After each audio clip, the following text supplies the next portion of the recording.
Welcome everyone on Tisha B'Av, non-welcome.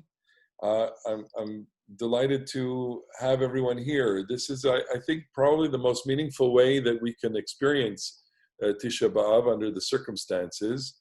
Normally, obviously, it's just, the fasting and whatever seminars we have, but this morning we are very fortunate to have Moshe Gold with us. Moshe Gold is familiar to both people in our community. He guided our trip a couple of years ago, and we have since had him a couple of times virtually.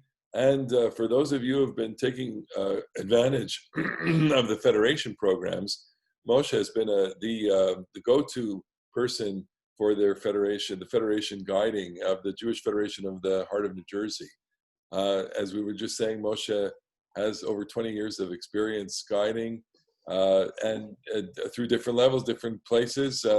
One thing that's very close to our heart is Ramah. He was really deeply involved in Ramah Seminar and the Ramah community, and comes to that with a lot of personal history as well. His father, as a conservative rabbi, made Aliyah. When did your family make Aliyah? 77 from Phoenix.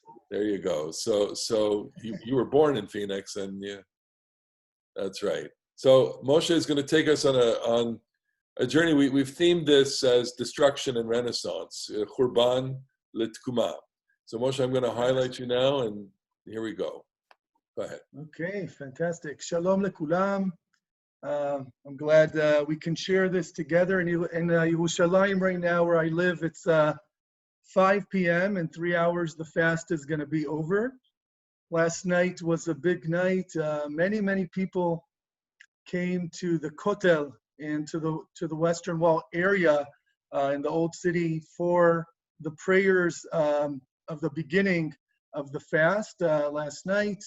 Many more came early this morning or during the morning hours to sit on the floor of the Western Wall as mourners, to read Eicha, to read the Megillah, and to commemorate, remember the different destructions that we mark on this day. So my name is Moshe Gold. I know some of you I haven't met yet. I was born in Phoenix, Arizona 44 years ago. When I was a year old, my parents decided to move to Israel. Renana and Baruch Bernie Gold. My dad's a conservative rabbi. They both met at Ramah, Wisconsin. And so I grew up in Beersheba, and later on in a little town outside of Beersheba down south called Meitar. And for the past 20 years, I've been living in Jerusalem and in the area of Jerusalem in a moshav called Beit Zayit. I got married about a month and a half ago during the Corona time, so it was challenging, but it was great. Example to the fact that even when you're down and feeling not so good, you can always rise up. Maybe that's one of the things that Jerusalem teaches us, and we'll talk about that today. But for the past 4 months, I've been giving Zoom tours to Fez, Morocco, to Warsaw, to Caesarea, Akko, all over Israel, to the different sites, Jerusalem, Dead Sea, and that's what I've been doing. So I'm so honored and happy to be with you on this very special day.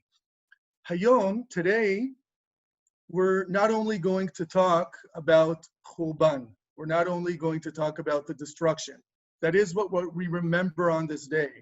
Not only the destruction of the two temples, but as the Mishnah tells us, also other occasions in the history of Israel. So the first temple was destroyed, the second temple was destroyed on Tisha B'Av. The Bar Kokhba revolt ended on Tisha B'Av. Some people actually say that the first transport to Treblinka from the Umschlagplatz in Warsaw was on Tisha B'Av, and others talk about 1492, the expulsion from Spain and Portugal, the Inquisition. That was also around the date of Tisha B'Av. So this is a day of remembrance. But the word in Hebrew for destruction is Churban, and the other word I want to talk about today that fits with it so well in our Jewish history and our people's history is Tikva. It's not only a word, it's also a national anthem. There was a man who survived the Holocaust, a fighter in the Holocaust. His name was Abba Kovner. And Abba Kovner said that Jews should always remember the past, live the present, and have a lot of tikva, hope, for a better future. Today we're talking about destruction and about renaissance, about destruction and about hope. Napoleon, that passed through this region 2,000 years ago, and not only this region, this whole area, met Jews in a little Jewish town, and he saw them sitting on the floor on Tisha B'Av with their shirts ripped. And they looked sad, they looked different. He came up to them and he said, "Why is everybody in mourning? What are you sad about?" And they said the following: "We're sad, we're in mourning because 2,000 years ago, back then, 1,800 years ago, our Beit Mikdash, our temple was destroyed. Our temple was destroyed. It was the heart of Israel, the heart of our religion, of our people, and we remember it till this day." Napoleon was in total shock. He says, "Look, this is amazing. A people that remembers their past will be able to continue living on and on, even if other bad things happen in the future. You will continue living because you remember the past." And our relationship, our kesher with the city of Yerushalayim specifically, is really a kesher, a relationship of thousands and thousands of years. When 4,000 years ago, up to the binding of Isaac, come two people, a little boy and his father, Isaac and Abraham. The binding of Isaac is really a signing of a contract, of a brit, of a covenant between the Hebrew people, between Abraham, later on the Jewish people, and God. And that's the beginning of the relationship with this geographical area, the Mount Moriah. 1,000 years after that, conquering Jebus and making it into the city of David, and 69 other names of the city Jerusalem. That was what David did. The city of David was conquered. And of course, 2,000, that's the magical number we always talk about. 2,000 years ago, it's really 1,950 years ago, in the year 70, a strong connection, a strong moment to remember, but not a good one. This was when one soldier from the army of Titus, the Roman general, throws a lapid, throws fire, throws a torch. Lapid is torch, throws a torch of fire into the Kodesh and Kodesh HaKodashim, into Beit HaMikdash, and it goes up in flames. And that heart of Israel stops beating, at least for a while.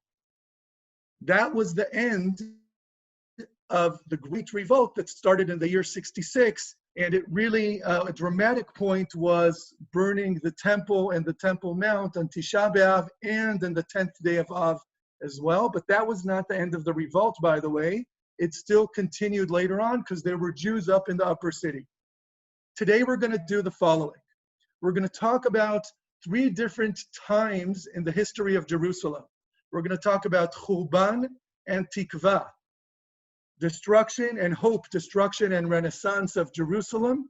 And we'll try and learn from Jerusalem how even when you're beaten and hit down, and even when you're all the way on the floor, you can still get up, get on your knees, then stand up and stand up even stronger.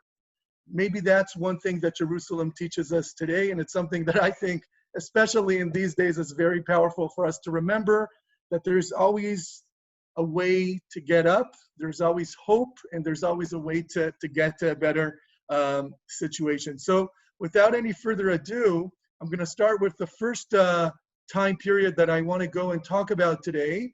It's always going to be out to Yerushalayim.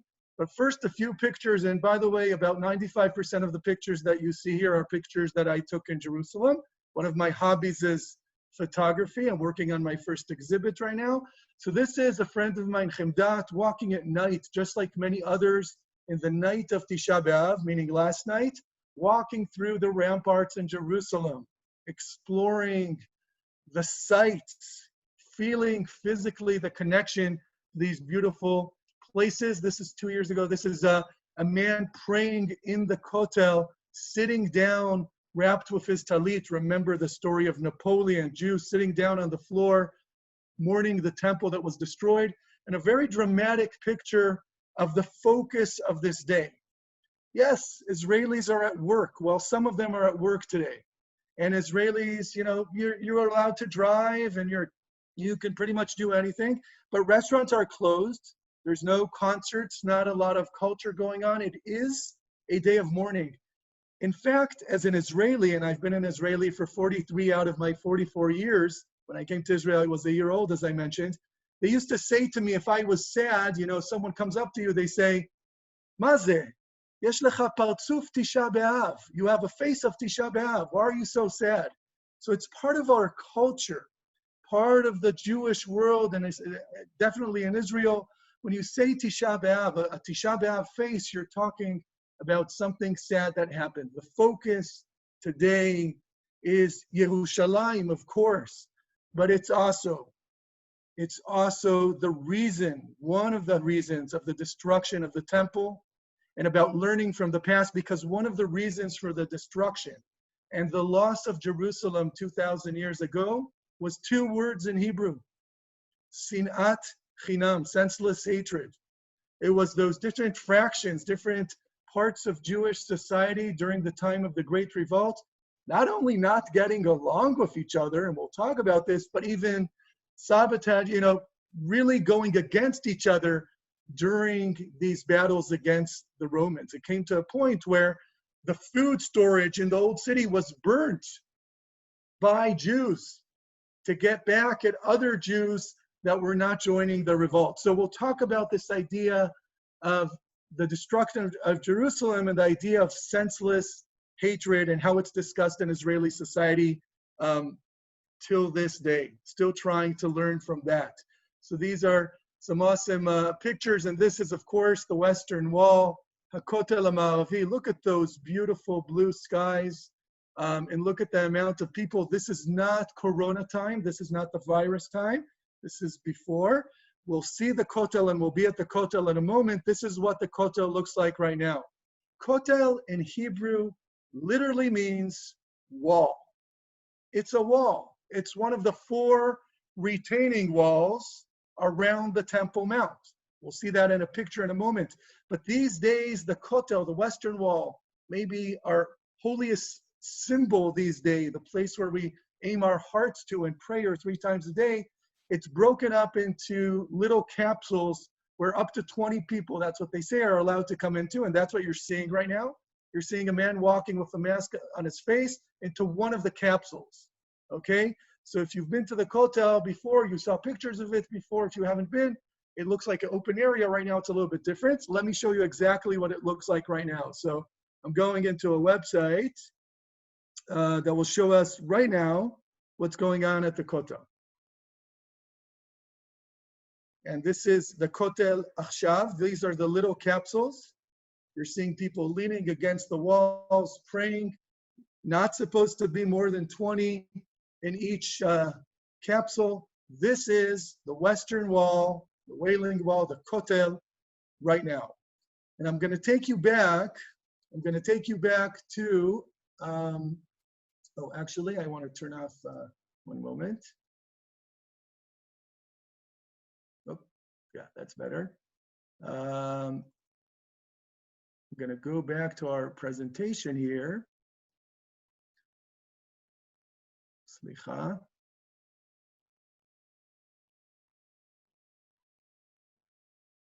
Oh, there it was. Yofi. Slicha. Here we go. The part I want to show you right now and start with takes us back really 2,000 years. And it takes us up to the time of Jerusalem and its glory. You see, after the destruction of the first temple that was built by King Solomon, and that was destroyed by the Babylonians in 586 BCE, 70 years later, the second temple is rededicated. It's open to the public. People are coming in to a beautiful new temple on Mount Moriah. Where was that temple? The second temple, just like the first, was in the top of Mount Moriah. Only instead of this mosque over here, and instead of this area over here, which is the Al-Aqsa Mosque, there was twice 2.5 higher building. So more than twice the size and the height of this dome was a big square that we're going to see in a moment. And to get a better understanding of the second temple that we're going to focus on in this first part of our journey in Jerusalem, I want to show you something very special. And this is something I actually just found today. It may look a little bit blurry, but please stay with me. This is what it looks like today. But if I make it even blurrier, I want to show you what this area looked like 2,000 years ago. Here's the eastern wall of the Temple Mount. You can see the southern wall. The western wall is on the other side of those trees. Let me start that again so we can see it again. It keeps moving. And then, of course, over the Dome of the Rock, that huge, beautiful, one of the wonders of the world back then, the Jewish temple that was renovated. The whole area was renovated by a man called Herod. Herod decided to build those 4 walls around. One of the 4 retaining walls was actually the Western Wall. Okay, so that was the Western Wall, and that was a little bit of an explanation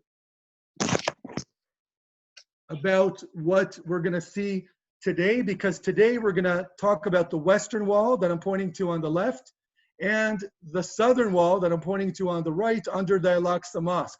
This area that you're looking at is called the Davidson Center. There's a museum underground. I think Davidson was the owner of the Detroit Pistons, right? Someone told me that. He's a owner of the Detroit Pistons, an American Jew. He gave a lot of money to build a museum, but it's not about the museum that's underground. Today we're going to see the real thing. So you're seeing the southwestern corner of the wall, really, of the 4 retaining walls. This side would be the Western Wall. This is, like I said, the Southern Wall. Here's another view of it. This is a picture I actually just took this week. And this is the different sets of walls that you're looking at, a bunch of different walls around Jerusalem, because you see there's a wall around the Temple Mount, but there's also a wall around the entire Jerusalem that was built in the time of the Turks. But I'm not here only to talk about the walls. I'm here specifically to talk about this, and this is what is called the Gates of Huldah. The Gates of Huldah are the entrance for the Jewish people to come into the Temple Mount 2,000 years ago. So to give you a better understanding of what we're looking at, we are actually looking at these 3 gates. So there's 3 gates on the right, 2 on the left. People come into the temple through these gates. Just like going up to a stadium, they walk up steps underground and suddenly they see that beautiful square, the beautiful Temple Mount. When they come out from this wide area with the 2 gates. So to show you this again, please look at the 3 gates. This is real. This is real. And when we sing, Shir HaMalot Beshuv Adonai Et Shivat Zion Hayinu Kechol Meim. And the return for Zion, we were like dreamers. So, by the way, maybe we could try and silence everyone, because I think there's I'm sounding, wait, let's see if I could do that. If that's okay with you, Rabbi, I'm just going to unmute everyone and then mute them again. And let's see if that works. That should work. Okay, here we go.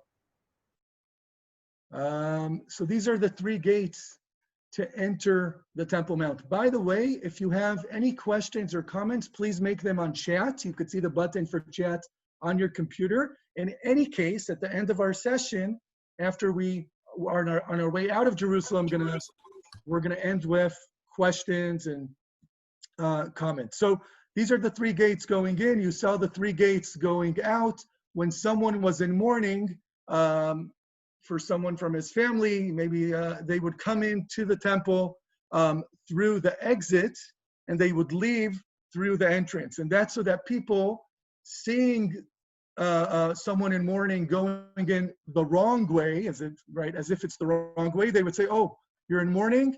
We want to give you our condolences. We want to say we're sorry for your situation." But that's how they would identify that someone is in mourning. The Mishnah tells us this, and it also tells us that you're supposed to say the following words when someone is in mourning. Hamakom yenachem etchem betoch sh'ar avelei Tzion v'Yerushalayim. This place will give you condolences, right? With the rest of the people of that are in mourning from Zion and Jerusalem. But the word makom means God, and it also means place. And it's interesting that that word was chosen, because this is a specific place where those people in mourning would be identified when they're in mourning and they go in the wrong way, so that people know who they are and could come up and shake their hands, offer some help maybe. But Hamakom is also God. So we keep talking about senseless hatred. This is maybe something that adds some senseless and beautiful love, right? When is the third temple going to be built? When there's ahavat chinam, when there's more free love, senseless love in the world, and not more sinat chinam, not more hate. So I'm continuing to show you the southern wall of the old city, and I'm showing you that the wall is not like the Western Wall. It's made out of a lot of different periods and different times. You could see that in the architecture here, but there aren't that many Herodian 2,000-year-old stones. There are only 2 of them on the bottom of this wall. To go up the wall, you first have to take off your clothes. To go into the Temple Mount, I mean. So back 2,000 years ago, you go to the mikvah. One of the 30 mikvahs that was found in this area is right in front of you, and you can already see that the fresh water is going to come in to this lower spot over here, but there's a system to make sure that after you go into the mikvah, you dip 7 times or whatever, and you come out, you're not going to touch anybody else. In fact, there's a separation. Can you see it? So this is a 2,000-year-old mikvah. You come in on the right, and you're supposed to dip down here in the water, and then you come out on the other side. Because if I go, hey, guy, give me 5, how's it going, man? Good to see you. I just, touched someone that was pure, and I made him impure. He has to use it again. We're talking about sometimes up to 100,000 people coming in the 3 pilgrimage festivals to Jerusalem. Pesach, Shavuot, Sukkot. So you have to have a system, and having 30 mikvahs in this area tells you there were a lot of people that came to this area to celebrate. So what's our logic here? We're celebrating Jerusalem. We're talking about Jerusalem and its glory. In a moment, we're going to talk about destruction. We'll see destruction with archaeology. And the last part is going to be, we're going to think about the hope and the future of Yerushalayim. So this is a full picture of this area. And if you have a good look to the left, you'll see that over here on the left side, there's another half an arch. This is one of the 2 arches we saw before. Remember? 3 on the right, 2 on the left. So you can imagine that under the Al-Aqsa Mosque over here, there should be 2 more gates. I don't have to prove to anyone that I'm connected to this land, that Israel is real and I'm connected to it, but it's amazing to see things that the Mishnah talks about. It's amazing to find the Dead Sea Scrolls and see Hebrew from 2,000 years ago. It keeps reminding us of our connection, our deep connection to this land.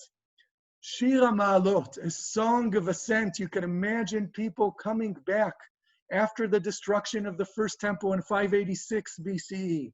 Maybe someone was 6 years old when the first temple was destroyed, then went to Babylon. On the rivers of Babylon, where we sat down, there we wept when we remembered Zion. 42,000 Jews came back. Not all of them. They had a good life in Babylon after a few years, and they had a very strong Jewish center there. But those who came back were usually young. Some of them were not married. They had a big ideology of the return to Zion. And at 516 BCE, they were walking up these steps. Beshuv Adonai et Shivat Zion, haynu kecholmim. We were like dreamers when we returned to Zion. We couldn't believe it. I say this, I'm thinking of that moment. It just clicked to me.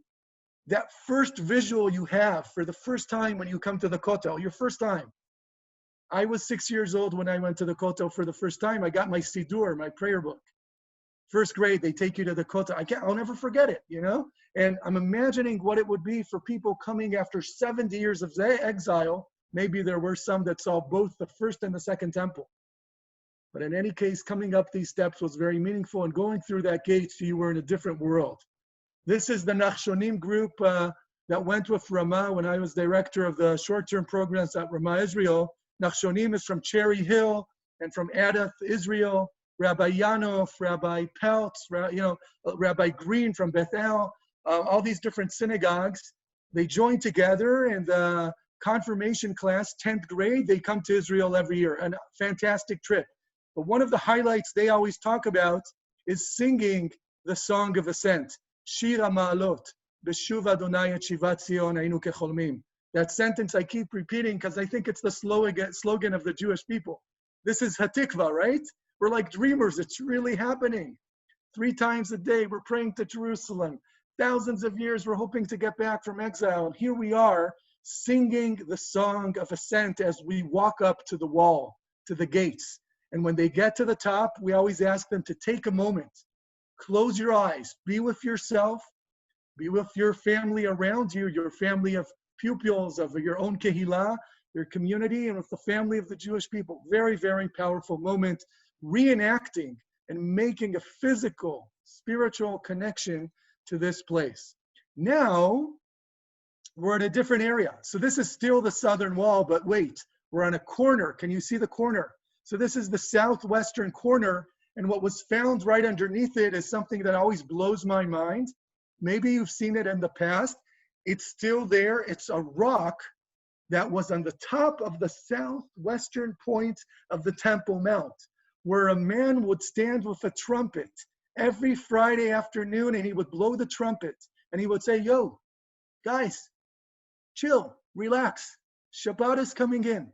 Leave your field, stop whatever you're doing, go back home. Take a shower, get ready. Shabbat Kodesh is coming. And when you look at these Hebrew words from 2,000 years ago, see if you can, what's this letter? This is a Lamed, and this is a Bet, and this is a Yud and a Taf. And it says, Lebeit Hatki'ah, and then Lamed Hey Bet. Maybe the word lehavdil, like Havdalah, to distinguish.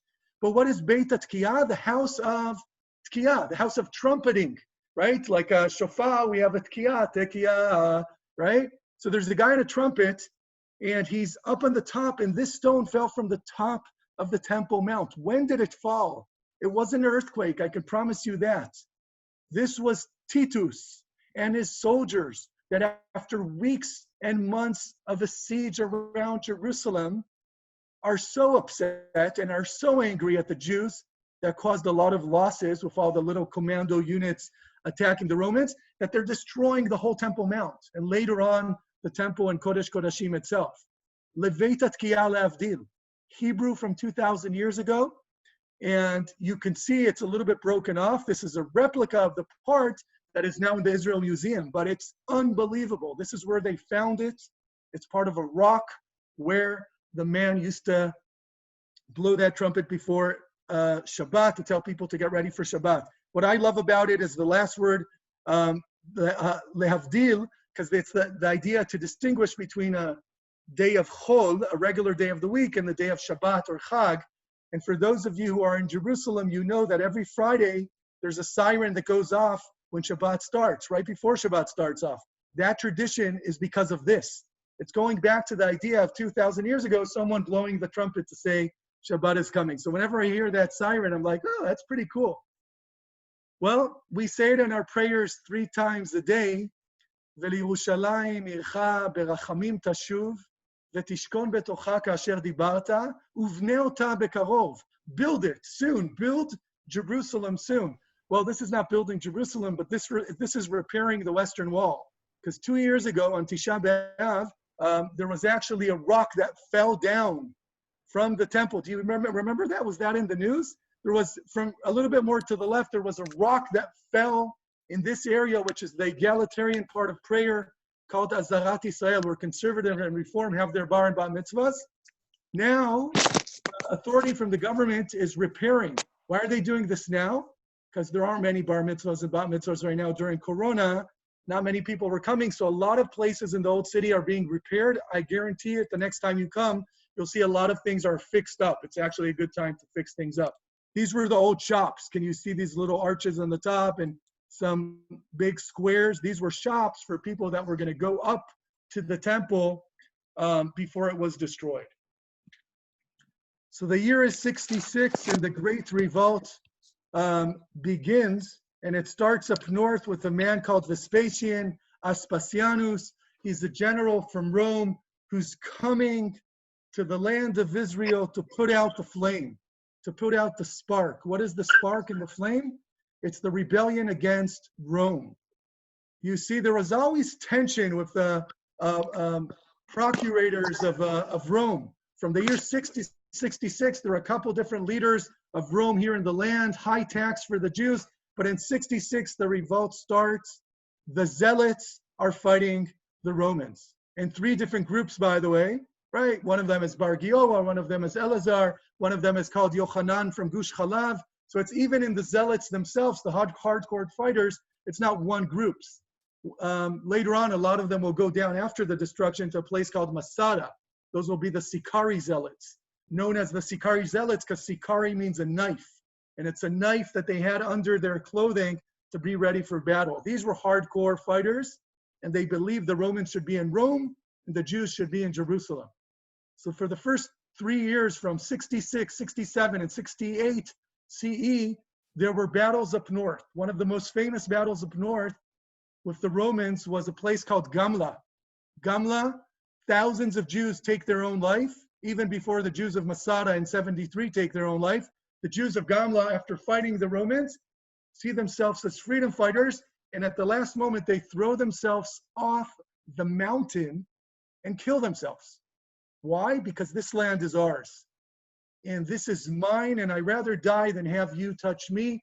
You're an invader, talking about the Romans. But right after Gamla, a place called Yodfat fell in the hands of the Romans, and a very important and very well-known historian was fighting in Yodfat until he gave in. His name was Josephus Flavius.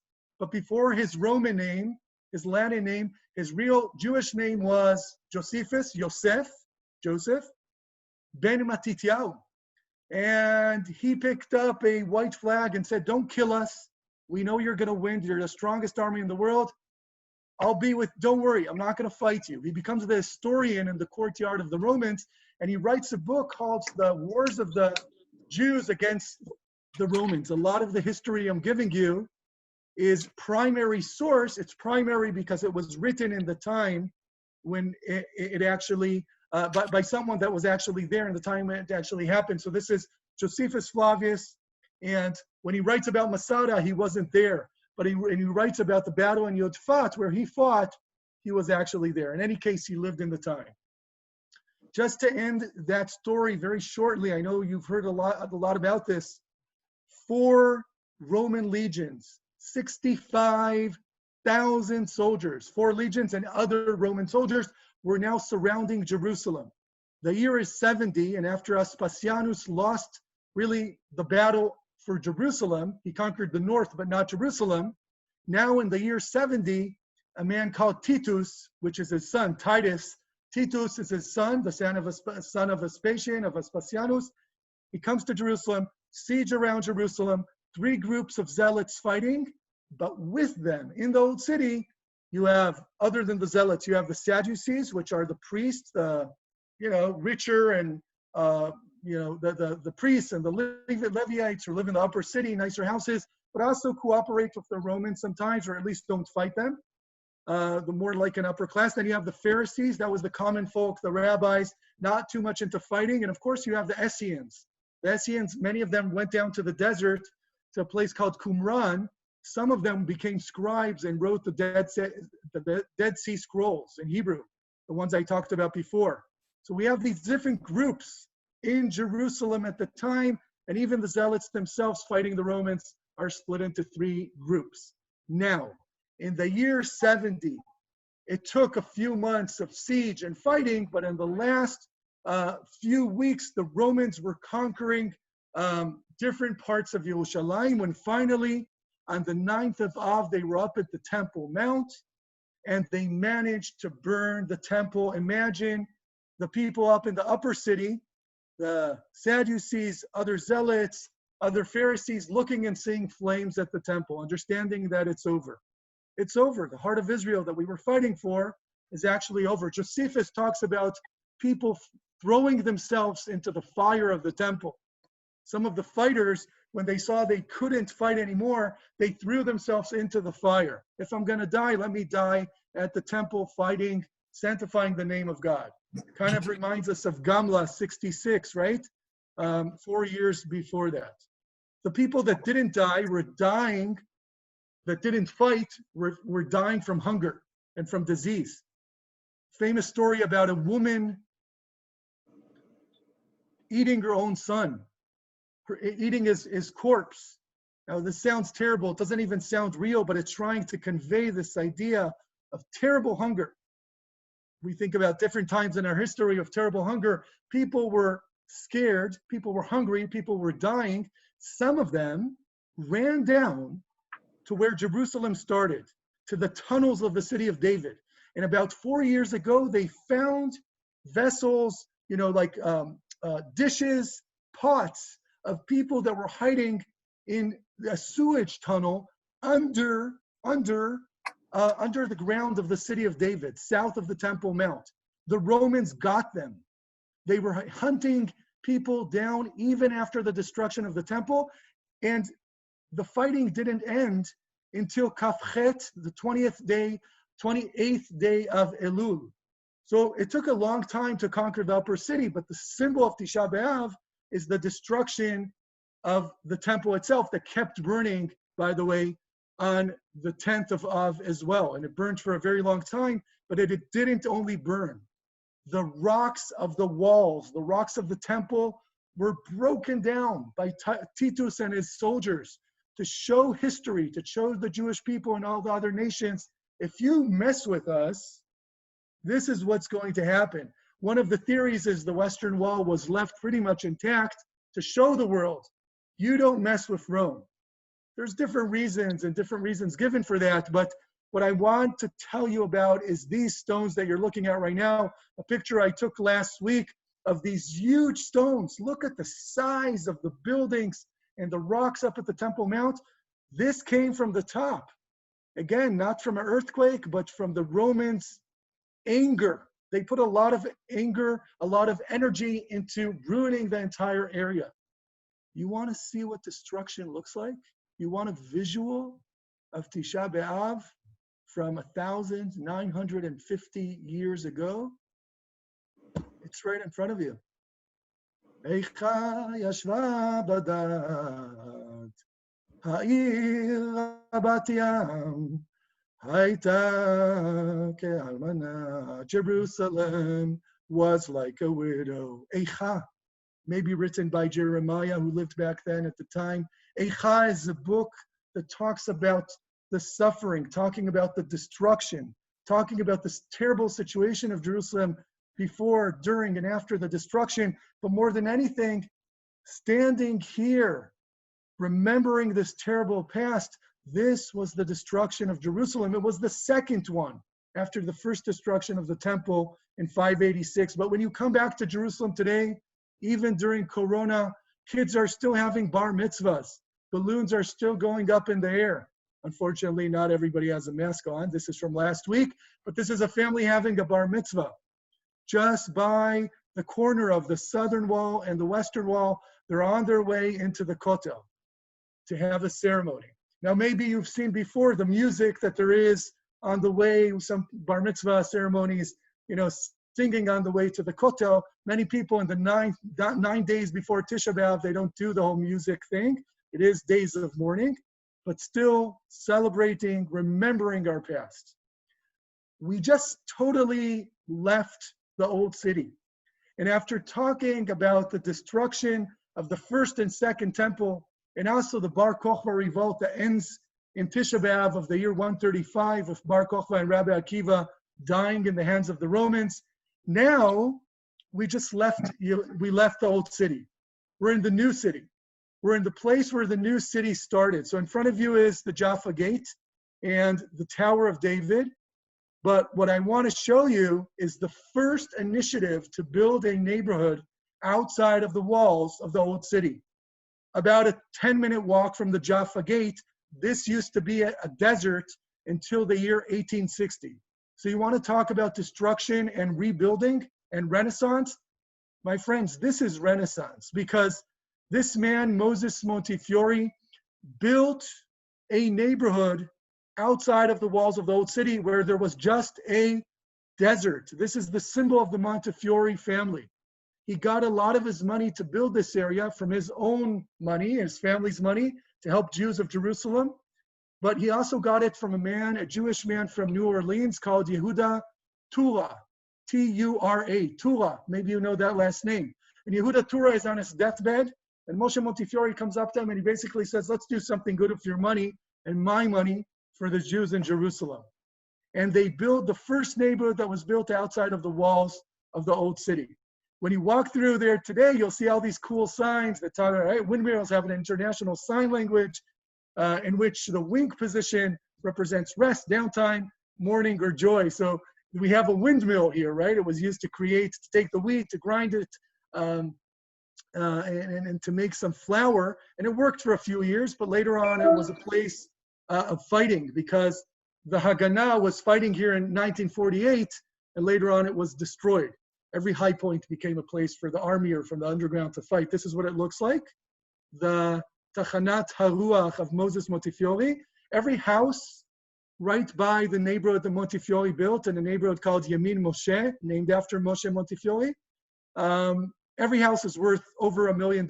These are super, super expensive for really three reasons, I think. One is location, and the other two are, of course, location and location.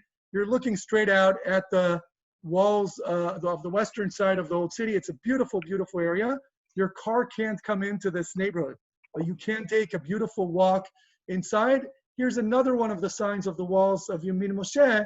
The idea of Montefiore was not to build this neighborhood. At first, he wanted to build a hospital, but here's what he actually built. When he finds out there's already a hospital being built by the Rothschilds, he's going to build these beautiful rooms, buildings, in the year 1860, 160 years ago, and there's going to be a problem. I mean, there's like bathrooms here, right? If you're living in the old city in 1860, there's a plague, there isn't a good hygiene, definitely not a bathroom for each house. A family doesn't get an apartment. Every apartment or every room sometimes is shared by some families. It's very crowded. But nobody wanted to come, even though he built this, because it was in the middle of the desert and it was dangerous. In fact, one of the families that came out, walking from the Jaffa Gate to Yamin Moshe, to the new neighborhood, during one of the days of walking back and forth, one of the people was stabbed by a Bedouin that lived in this desert between the old city and the new neighborhood of Mishkenot Sha'ananim, or Yamin Moshe.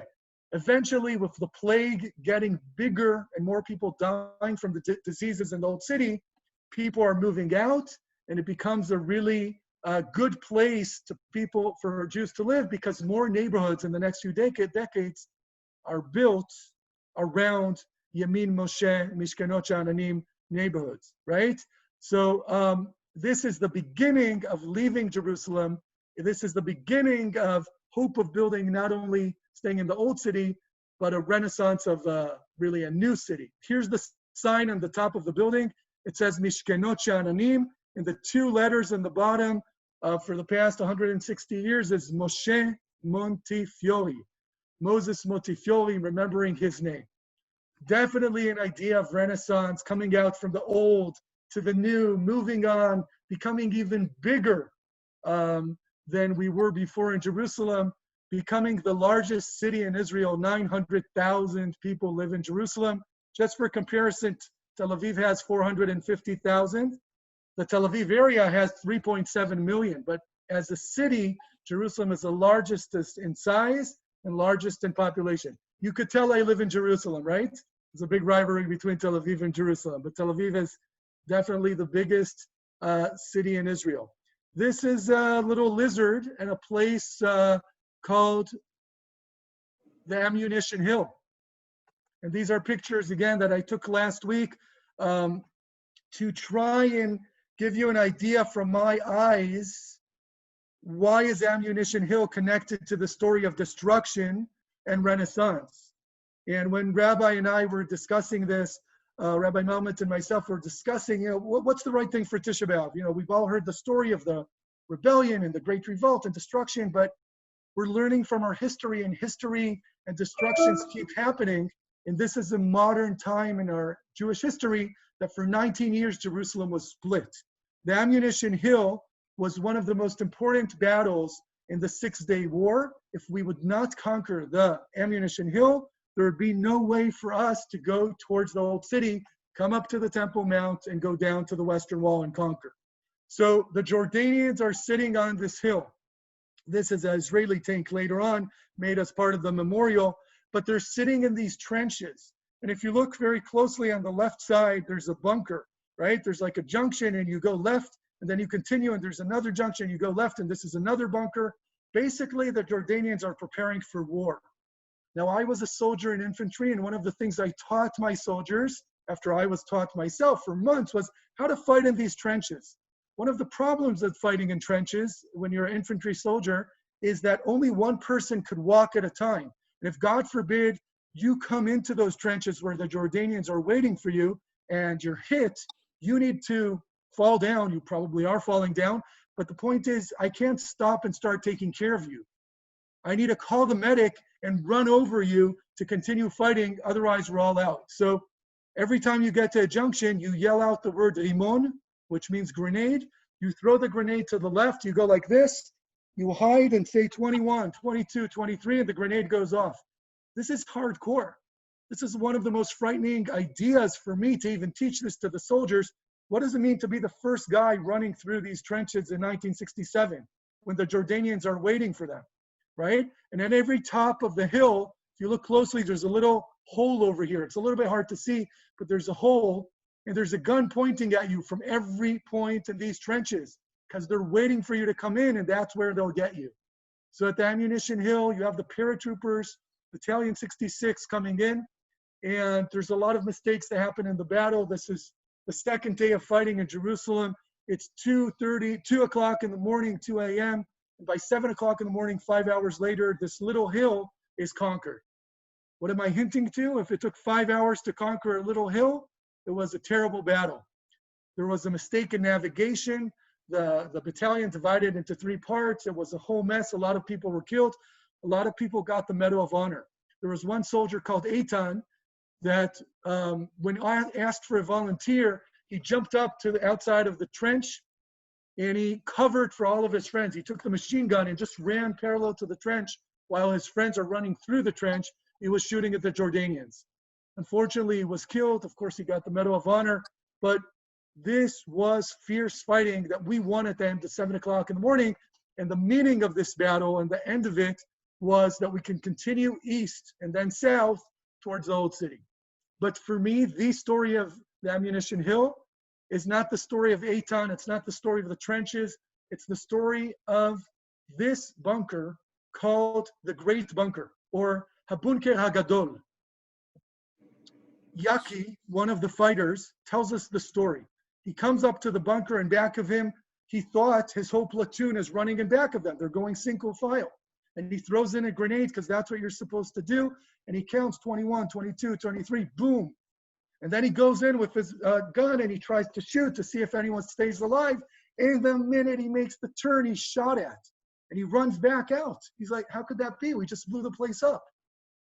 See, what they didn't know, that this bunker had a double wall. This is one wall, and this is another wall. So the grenade hit the wall that back then came all the way down, and it came back towards them, and they even blew up the inner part. The Jordanians were hiding in this part, right? And it took a few minutes in a battle like this is a ton of time, especially when you're so close, that they put a lot of explosives there. They blew it up, but even when they came in again after the blow up, again, Yaki saw in front of his eyes terror. He was afraid. It was a blink of an eye, and he saw a Jordanian soldier right in front of him aiming a gun. And it's just the blink of an eye of who's going to shoot first. Thank God he survives and he was able to win. Just I want to point out at the end of this battle at 7 o'clock in the morning, when this was all quiet and the paratroopers were going to get all the, unfortunately the dead and the injured from their friends, they made a little memorial. And the memorial was made also for the Jordanians. There was a little sign saying, "We both fought with gvura, with heroism." I don't think that happens many times in Israeli wars, that we're saying to the other side, we understand you were fighting and we were fighting and we were both doing what we were told to do, and we're fighting for what we believed in, giving respect to the other side as soldiers. So it's a very interesting point in my eyes. And this is Battalion 66 saluting to the sons of the people that fought in the Six-Day War in Ammunition Hill. So who are these names? This blows my mind every time I guide up at Ammunition Hill, because this is really remembering each other, remembering the past. Ezra Asher is a man who I knew. He was killed in Lebanon. And his brother is one of my friends. He was in my class when I was in Kibbutz Yavne in high school. And Guy is his brother. I remember Guy when they called him up to tell him that his brother Ezra was killed in Lebanon. But he's on the list in Ammunition Hill because his father was one of the paratroopers fighting in 1967. Generations of Israelis fighting for Jerusalem, fighting for our people, fighting for our land. So at the memorial of Ammunition Hill, you're looking at Battalion 66 kids becoming soldiers, and some of their kids were killed. There's a price to living in Israel. Brit avot labanim tizkor.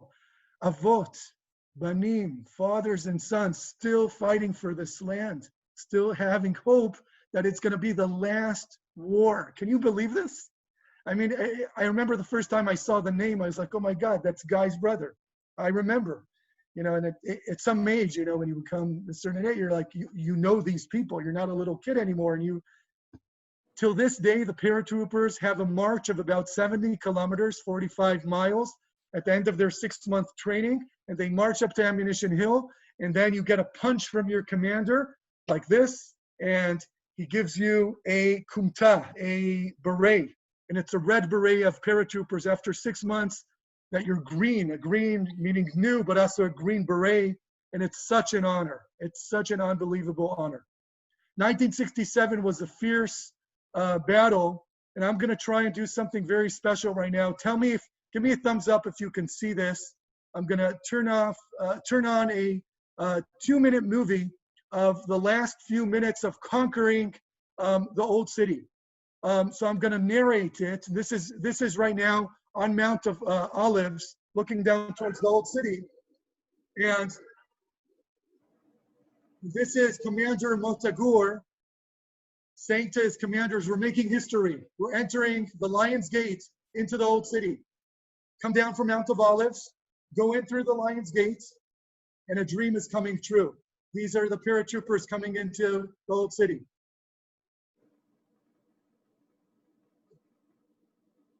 Going through the Lion's Gate, soldiers running in, going in with their vehicles as well. Our last final parade is going to be in the Temple Mount. Here they are. Har HaBayit b'yadenu, Temple Mount in our hands. Temple Mount in our hands. Paratroopers, look at them. This is the Temple Mount itself. Everybody stop shooting, ceasefire. I'm walking down right now to the Western Wall. I'm not a religious man, but here we are, and we're at the Western Wall of Jerusalem. I'm touching the Western Wall stones.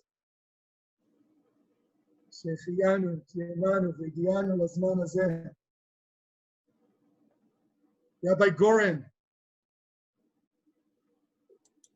Chief Rabbi of the Army, saying a blessing at the wall, singing Yerushalayim Shel Zahav, Jerusalem of gold. And this soldier, a man called Yoram Zamush, taking a flag that he was carrying with him for the whole battles, a flag that belongs back to 1948, a family that lived here. puts it up at the Temple Mount. And here's the trumpets again. They're back to Jerusalem. The shofar in Jerusalem, a sign of redemption. Chief Rabbi of the army. Wow. Wow. You know, it's 53 years after, but it's but that's not over, right? That's not, yes, that's beginning, continuation of redemption and of hope and building Jerusalem. But these are the same soldiers that stood in front of the wall, and they're back in 2007. These are the three young soldiers now 40 years later coming up to the wall. Pretty amazing, pretty amazing. 53 years later, we can talk about destruction. And there was destruction. And in the first temple, and then the second temple, and destruction in our people and our history happens, and many times during our history. But there's so much that we have today. So yes, there's so much to fix, a lot of senseless hatred, a lot of work to have more love and to work together. And, you know, Rabbi was discussing with me just before we started, there's actually Hafganah, there's a demonstration in front of the Prime Minister's house right now in Jerusalem. Now you can agree with Bibi's politics, yes or not. You know, we're a democracy. So some people have, you know, different people have different opinions. They're reading Eicha, the Megillah, in front of Bibi's house. This is happening today in Jerusalem.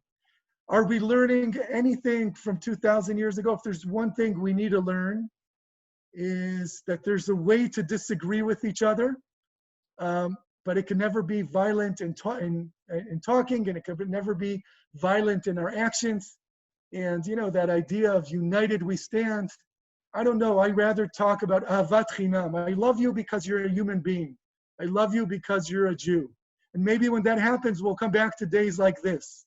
And my friends, look me in the eye when I tell you, I know it's already 4 months and it doesn't look like it's already better, but it will get better. And we're going to be back saying the blessing of the priest, just like these people at the Kotel. When I say we will be back, I mean you and I and the Jewish people. And the Kotel is going to be filled up again, and it's going to happen soon. Bekarov, be'amenu, in our days, hopefully very, very soon. So this is the Kotel, the way it should look. And this is the colorful Jerusalem to remind us not only of the destruction, but of Bonei Yerushalayim, of what we've built, of the beautiful colors of modern Jerusalem.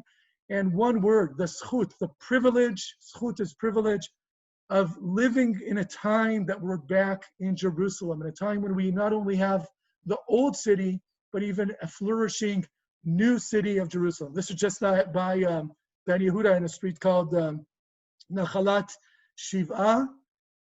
And finally, maybe we'll say together from the Tayelet, from the promenade, just before we hear your comments and questions, maybe we'll say the blessing together. We'll say the Shehechianu, because we're coming, I'm coming very soon to the end of Tisha B'Av, and you're celebrating the morning of Tisha B'Av, and your heart is in the east in Israel and Jerusalem.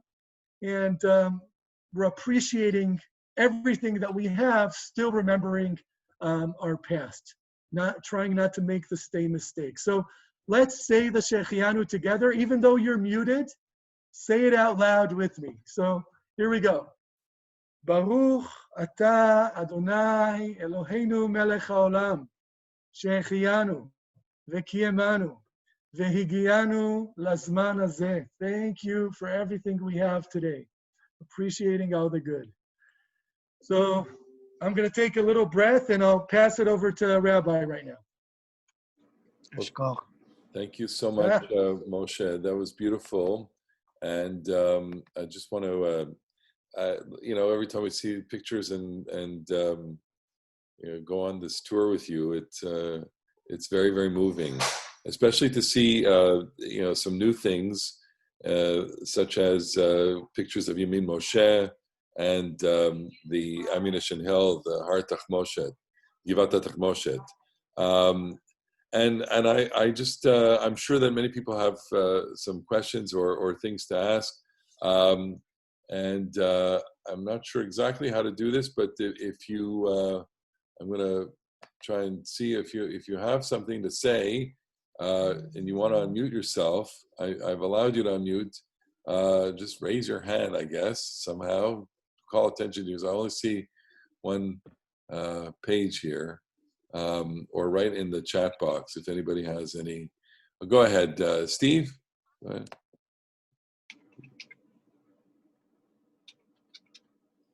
No, you don't want to. Fran, go ahead. No. All right, Moshe, I'm very interested in just you've taken us back 2,000 years, and we could spend hours and hours on that.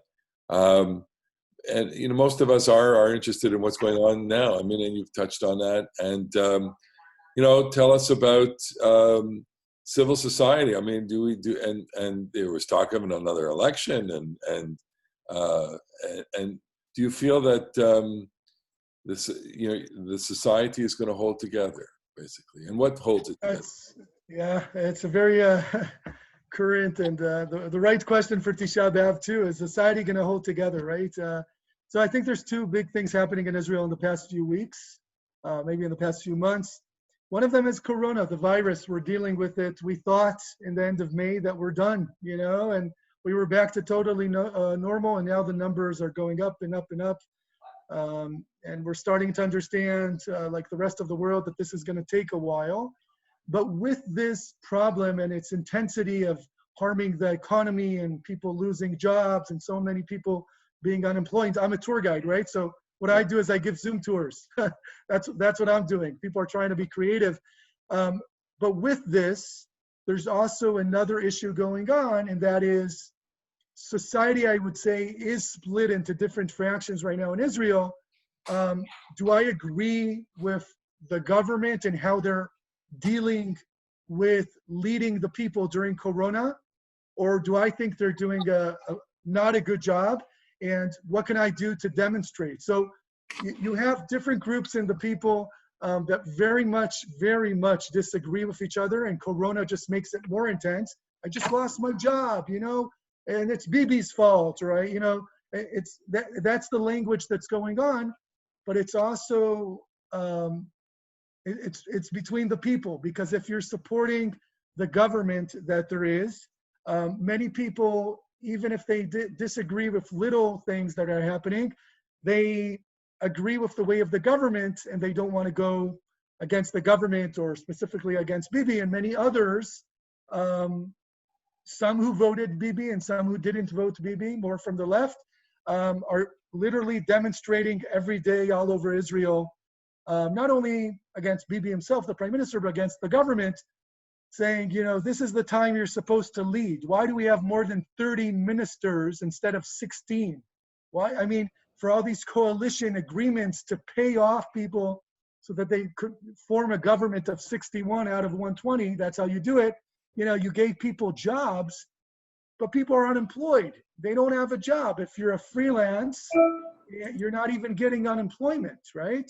So it's a very tough situation. And I would say those two things, Corona and the politics problems between the different sides that existed before, it just becomes more and more intense. Every night there's a demonstration on Balfour Street in front of Bibi's house. It's right like in the center of town in Jerusalem, but also in Tel Aviv and also in other places. And I see it on Facebook too. I'm talking to my own friends. It's a big dispute. Some people are saying, oh no, this is not a good time to attack the government. When we're weak, we shouldn't go against each other. Others are saying, but if this continues, there's not going to be a democratic Israel, because some decisions that are happening are not democratic. So it's really, do you hear how I'm talking about this? That's how Israel is. Do you hear my passion? Absolutely. So it's a time with a lot of passion in Israel. Many people, as I said before, are talking about this on Tisha B'Av. There's programs on TV right now about the situation in Israel and about this idea of not only the destruction and senseless hatred, but how could we repair this and rebuild not only physical buildings, but the building called the people of Israel. Let me, Fran Adar wants to ask a question. Sorry, Fran. Can you mute yourself? There you go. Go ahead. Okay. Yeah, it's not so much a question. I was just going to comment on the pictures that you showed of the war in 1967.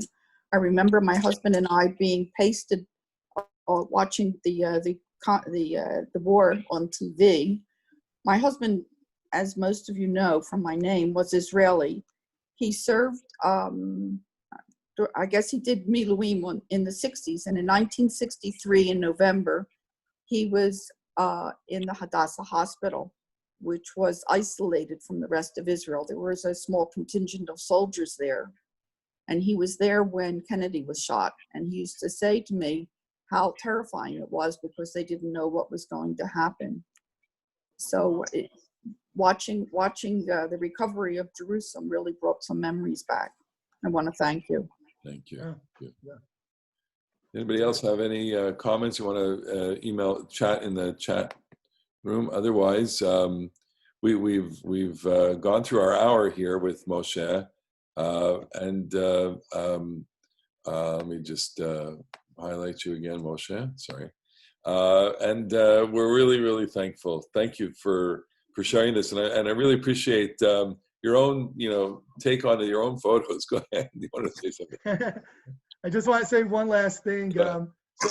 So again, just to remind you, my name is Moshe Gold, and you could look me up on Facebook if you want to connect. But I feel that, you guys just started the morning of Tisha B'Av. I'm ending it very soon.